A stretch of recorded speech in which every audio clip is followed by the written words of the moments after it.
Shalom saudara-saudara yang dikasihi oleh Tuhan. Sebagai orang percaya, marilah kita menghidupi dalam kehidupan kita sehari-hari, yaitu pengenalan kita akan Tuhan.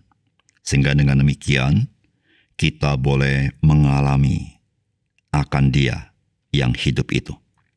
Salam jumpa dalam program Tuhan adalah Gembalaku. Saudara, apa yang seringkali kita sebut untuk orang yang tidak tahu atau tidak mengerti akan sesuatu? Mungkin kita sebut sebagai orang bodoh.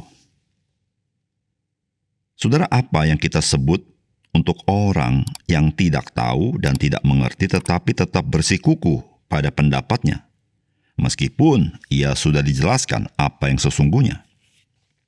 Mungkin kita sebut orang itu sebagai orang bebal. Saudara, bagaimana dengan kita sebagai orang Kristen yang sudah mengenal betapa kedaulatan, kuasa, kasih, dan kemahatauan Tuhan itu? Tetapi kita lebih percaya kepada diri kita sendiri daripada kepada Tuhan. Apa kira-kira yang Tuhan katakan tentang kita? Saudara, firman Tuhan berkata begini dalam Yeremia pasal 17 ayat 7-8. Diberkatilah orang yang mengandalkan Tuhan, yang menaruh harapannya pada Tuhan. Ia akan seperti pohon yang ditanam di tepi air, yang merambatkan akar-akarnya ke tepi batang air, dan yang tidak mengalami datangnya panas terik, yang daunnya tetap hijau, yang tidak khawatir dalam tahun kering, dan yang tidak berhenti menghasilkan buah. Saudara, orang yang percaya kepada Tuhan disebut sebagai orang yang bijaksana. Tetapi orang yang tidak percaya kepada Tuhan disebut sebagai orang bodoh. Saya yakin kita menyetujui akan hal itu. Oleh karena itu, mari kita jangan menjadi orang bodoh, apalagi menjadi orang bebal. Melainkan kita menjadi orang bijaksana, yaitu kita percaya kepada Tuhan dan mempercayakan hidup kita kepada Tuhan. Mari kita membaca Yeremia pasal ke-43. Ketika Yeremia selesai mengatakan kepada seluruh rakyat segala firman Tuhan Allah mereka yang disuruh Tuhan Allah mereka disampaikannya kepada mereka, yaitu segala firman yang tersebut di atas, maka berkatalah Azaria bin Hosaya dan Yohanan bin Karea serta semua orang congkak itu kepada Yeremia, engkau berkata bohong. Tuhan Allah kita tidak mengutus engkau untuk berkata, janganlah pergi ke Mesir untuk tinggal sebagai orang asing di sana. Tetapi Baruk bin Neria menghasut engkau terhadap kami dengan maksud untuk menyerahkan kami ke dalam tangan orang-orang Kasdim, supaya mereka membunuh kami dan mengangkut kami ke dalam pembuangan ke Babel. Demikianlah Yohanan bin Karea dan semua perwira tentara serta seluruh rakyat tidak mau mendengarkan suara Tuhan untuk tinggal di tanah Yehuda. Lalu Yohanan bin Karea dan semua perwira tentara itu mengumpulkan seluruh sisa Yehuda, yakni semua orang yang telah kembali dari antara segala bangsa, kemana mereka telah berserak-serak untuk menetap di tanah Yehuda. Laki-laki, perempuan, anak-anak, putri-putri raja, dan setiap orang yang telah dibiarkan Nebuzaradan, kepala pasukan pengawal, pada Gedalia bin Ahikam bin Safan, juga Nabi Yeremia dan Baruk bin Neria. Lalu mereka pergi ke tanah Mesir, sebab mereka tidak mau mendengarkan suara Tuhan. Maka sampailah mereka di Tahpanhes. Kemudian datanglah firman Tuhan kepada Yeremia di Tahpanhes, bunyinya, ambillah di tanganmu batu-batu besar, dan sembunyikanlah itu di tanah liat dekat pintu masuk istana Fir'aun di Tahpanhes, di hadapan mata orang-orang Yehuda itu. Lalu katakanlah kepada mereka, beginilah firman Tuhan semesta alam, Allah Israel. Sesungguhnya aku mengutus orang untuk menjemput Nebukadnezar, Raja Babel, hambaku itu, supaya ia mendirikan tahtanya di atas batu-batu yang telah kusuruh sembunyikan ini, dan membentangkan permadani kebesarannya di atasnya. Dan apabila ia datang, ia akan memukul tanah Mesir, yang kemaut, kemautlah, yang ketawanan, ketawananlah, yang kepedang, kepedanglah. Ia akan menyalakan api di kuil-kuil para allah Mesir dan akan membakar atau mengangkutnya sebagai tawanan. Dan ia akan membersihkan tanah Mesir dari kutu-kutu seperti seorang gembala membersihkan pakaiannya dari kutu-kutu, kemudian ia akan pergi dari sana tanpa gangguan. Ia akan memecahkan tugu-tugu berhala Bet-Shemesh yang ada di Mesir dan akan menghanguskan kuil para ala Mesir itu dengan api. Saudara yang dikasihi oleh Tuhan, para perwira seperti Yohanan dan Azaria di dalam ketakutannya kepada Babel menjadi orang-orang yang congkak dengan tidak percaya kepada firman Tuhan. Mengapa disebut congkak orang yang ketakutan ini? Karena mereka merasa bahwa mereka sendiri dapat melindungi diri sendiri dari bahaya. Padahal Tuhan itu yang dapat menjamin keselamatan mereka daripada mereka dengan kekuatan dan hikmat mereka sendiri. Saudara, berapa banyak manusia hari ini lebih mengandalkan kebaikannya, moralitasnya, kemampuannya untuk merengkuh keselamatan yang kekal itu. Padahal Tuhan memberikan anugerah keselamatan itu cuma-cuma di dalam Kristus. Saudara, apakah pesan firman Tuhan bagi kita?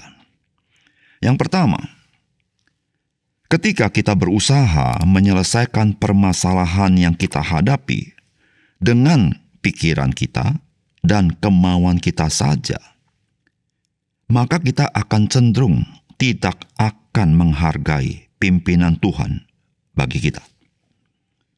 Saudara, firman Tuhan berkata demikian. Ketika Yeremia selesai mengatakan kepada seluruh rakyat segala firman Tuhan Allah mereka, yang disuruh Tuhan Allah mereka disampaikannya kepada mereka, yaitu segala firman yang tersebut di atas, maka berkatalah Azaria bin Hosaya dan Yohanan bin Karea, serta semua orang congkak itu kepada Yeremia. Engkau berkata bohong. Tuhan Allah kita tidak mengutus engkau untuk berkata, janganlah pergi ke Mesir untuk tinggal sebagai orang asing di sana.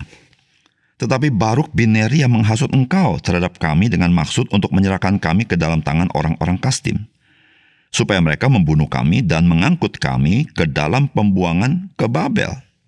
Demikianlah Yohanan bin Karea dan semua perwira tentara serta seluruh rakyat tidak mau mendengarkan suara Tuhan untuk tinggal di tanah Yehuda. Saudara, apa yang menjadi respons dari Azaria dan kawan-kawan ini sangat ironis sekali. Bukankah mereka yang meminta Nabi Yeremia berdoa kepada Tuhan supaya mereka mengetahui pimpinan Tuhan dalam kehidupan mereka? Namun setelah mereka tahu, mereka berkata bahwa apa yang dikatakan Yeremia itu bohong. Saudara, sebenarnya apa yang terjadi dengan Azaria dan Yohanan serta semua orang-orang Yehuda ini? Saudara, yang terjadi adalah bahwa mereka tidak menghargai apa yang Tuhan nyatakan kepada mereka, sebab mereka bergantung kepada pola pikir mereka sendiri, bergantung kepada apa yang mereka kehendaki sendiri. Dan saudara, pola pikir mereka adalah bahwa orang Babel itu pasti akan bertindak dan mereka akan binasa jikalau mereka tinggal di tanah Yehuda. Namun jikalau mereka lari ke Mesir, maka orang Babel tidak mungkin menjangkau mereka karena ada pemerintah Mesir yang akan melindungi mereka. Saudara, inilah pola pikir mereka. Saudara, dengan pola pikir yang seperti ini, maka mereka tidak pernah menghargai pimpinan Tuhan. Saudara, disitulah saudara-saudara kita mengerti apa yang firman Tuhan katakan kepada kita di dalam Roma pasal 12 ayat yang kedua. Dikatakan, janganlah kamu menjadi serupa dengan dunia ini, tetapi berubahlah oleh pembaharuan budimu, sehingga kamu dapat membedakan manakah kehendak Allah, apa yang baik, yang berkenan kepada Allah, dan yang sempurna. Saudara, di sini memberitahukan kepada kita bahwa kita ini harus hidup diperbaharui dalam budi kita, di dalam inner being kita. Artinya, kita harus hidup terus ditransformasi oleh pekerjaan Roh Kudus dan firman Tuhan, supaya kita tetap hidup rohani. Mengapa demikian? Agar kita boleh mengenal kehendak Tuhan. Saudara, jikalau kita tidak hidup secara rohani, ditransformasi setiap hari oleh Roh Kudus dan oleh firman-Nya, maka saudara, ketika kita pun diberitahukan pimpinan Tuhan, maka ada barrier, ada pembatas, ada penghalang untuk kita dapat melakukan apa yang Tuhan pimpinkan kepada kita, yaitu pola pikir kita, kemauan kita. Saudara, pola pikir kita, kemauan kita, perasaan kita bisa menghalangi kita untuk melakukan kehendak Tuhan. Saudara, disitulah saudara yang kasih dalam Tuhan. Mengapa setiap hari kita harus bertumbuh di dalam iman kita, supaya kita boleh mengenal kehendak Tuhan, supaya kita dimampukan oleh Roh Kudus. Setelah kita mengetahui pimpinan Tuhan, kita mau taat kepada Dia. Saudara, bukankah orang berdosa ciri-cirinya adalah memberontak kepada Tuhan? Oleh karena itu, marilah kita bertumbuh di dalam iman kita, supaya kita boleh berjalan di jalan Tuhan, sehingga kita boleh memperkenankan hati Dia. Yang kedua, mari kita selalu mengingat dan menginsyafi bahwa tidak ada yang tidak di dalam tangan Tuhan, termasuk apa yang akan terjadi di masa depan. Sebab itu marilah kita percayakan diri kita ke dalam tangan Tuhan. Saudara, firman Tuhan berkata demikian. Lalu katakanlah kepada mereka, beginilah firman Tuhan semesta alam Allah Israel. Sesungguhnya aku mengutus orang untuk menjemput Nebukadnezar, Raja Babel hambaku itu, supaya ia mendirikan tahtanya di atas batu-batu yang telah kusuruh sembunyikan ini, dan membentangkan permadani kebesarannya di atasnya. Dan apabila ia datang, ia akan memukul tanah Mesir, yang ke maut, ke mautlah, yang ketawanan, ketawananlah, yang ke pedang, ke pedanglah. Saudara, sebagai orang percaya, saya percaya setiap kita tahu bahwa segala sesuatu berada di dalam tangan Tuhan. Namun seringkali kita lupa atau kita menyangkalinya. Oleh karena segala sesuatu yang terjadi dalam hidup kita atau situasi dan kondisi yang kita hadapi dalam hidup kita yang menyebabkan kita khawatir. Saudara, orang-orang Yahudi yang tertinggal, mereka sedang dalam keadaan ketakutan. Sehingga saudara, dalam ketakutan mereka lupa bahwa hidup mereka ada di dalam tangan Tuhan. Dan jangan lupa, Tuhan yang dipercaya adalah Tuhan yang mereka alami kebaikannya. Dan saudara, apa yang dikatakan oleh firman Tuhan pada bagian ini memberitahukan kepada kita. Selain Tuhan, Dia adalah Maha Tahu bahwa akan terjadi bahwa Mesir akan ditaklukkan oleh Babel, sehingga kengerian akan terjadi bagi penduduk di Mesir. Namun dari firman Tuhan ini kita mengetahui bahwa Tuhan bukan sekedar tahu, Dialah yang berdaulat di atas sejarah. Disitulah Alkitab mengatakan, sesungguhnya aku mengutus orang untuk menjemput Nebukadnezar Raja Babel hambaku itu, supaya ia mendirikan tahtanya di atas batu-batu yang telah kusuruh sembunyikan ini. Saudara, ini memberitahukan kepada kita, Tuhan bukan saja tahu akan masa depan, tapi pengetahuannya itu adalah karena Dia sendirilah yang berdaulat menentukan apa yang terjadi di masa depan. Saudara, dari firman ini, bukankah jikalau orang-orang Yehuda tersisa, mereka percaya kepada Tuhan, maka mereka tidak akan mengalami hal-hal yang sangat mengerikan, yaitu dikatakan yang ke maut, ke mautlah, yang ketawanan, ketawananlah, yang ke pedang, ke pedanglah. Saudara yang kasih dalam Tuhan,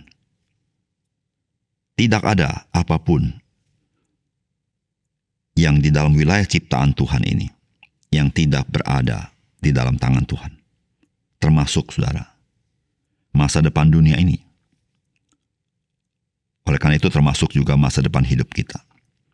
Saudara, Tuhan bukan saja tahu bagaimana masa depan hidup kita, tetapi Dia Tuhan yang berdaulat atas masa depan hidup kita. Dan Dia mengarahkan hidup kita. Oleh karena itu, saudara, ketika kita mengenal Tuhan kita adalah gembala yang baik, Dia adalah Tuhan Yesus yang telah mati bagi kita, menebus dosa-dosa kita.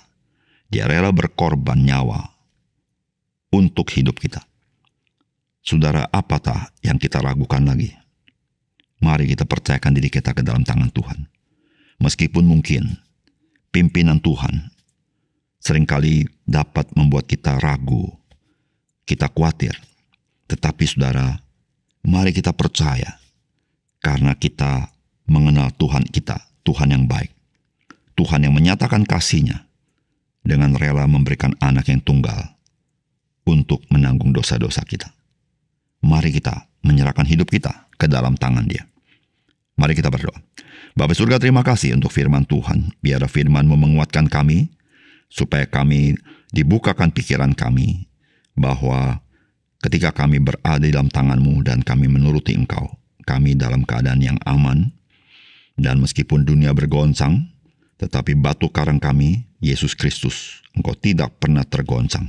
Terima kasih Tuhan, dalam nama Tuhan Yesus kami berdoa. Amin.